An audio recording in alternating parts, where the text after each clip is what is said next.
Here are my top foods for getting on track with your nutrition. So firstly, as a general rule of thumb, I highly recommend sitting down and eating slowly and having 3 main meals and 2 snacks. And how I would structure these meals is you want to make sure you're getting at least 1 serving of protein at each meal. That's between 20 and 30 grams. You want to add a portion of fruit and or vegetables to each meal. You want to opt for wholemeal or whole grain whenever possible and try to incorporate some mono and polyunsaturated fats into your diet. If you do these few things, you're already off to a winning start with your nutrition. So my top foods would be oats, milk and cheese. If you're someone who is trying to cut, then going for low fat options. Or if you're trying to bulk, go for full fat options.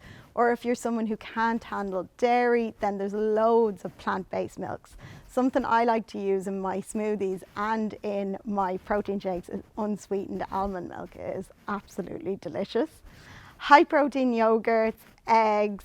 Another thing I would recommend is keeping a bag of protein in your press. There's so many different types of protein you can get. Casein, whey, pea, soy, whatever it is, keep it in your cupboard and add it to anything you want. Add it to your oats, add it to smoothies. If you're really creative, add it to your bacon. It's such a handy way of getting a serving of protein in there.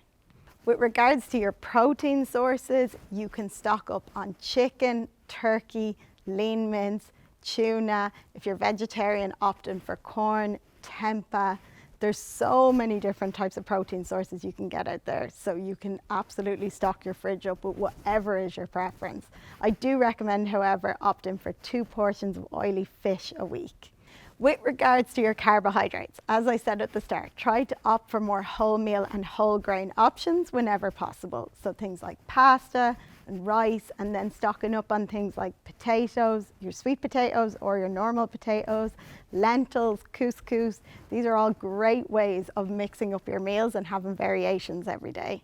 With regards to things to have at lunchtime, don't overcomplicate things. Soups and salads are a fantastic way of getting portions of fruit and vegetables into your meal. Pair them with things like wholemeal wraps, bagels or slims, and add a protein source to this and you're off to a flying start with your lunches.